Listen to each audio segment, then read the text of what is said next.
गाणे. दरी दरीतून वनावनातून झुडझुड मी वाहत येते. मी मंजूळ गाणे गाते, मी पुढेच धावत जाते. बसले गावे तीरावरती, त्यांना भेटूनी जाते पुढती. लता वृक्ष किती काठावरती, भूमीतूनी जे मला भेटती.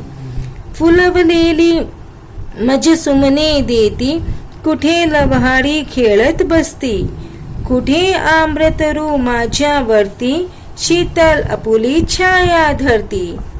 पाणी पिऊनी पक्षी जाती, घट्ट भरूनी कोणी जल नेती. गुरे वासरे जवळी येती, मुले खेळती लाटांवरती. मी कोणाची, मी सर्वाची, बांधुनी ही मज नेणाऱ्याची. जेथे जाईन तेथे फुलवीन, बाग मनोहर आनंदाची. वी. म. कुलकर्णी.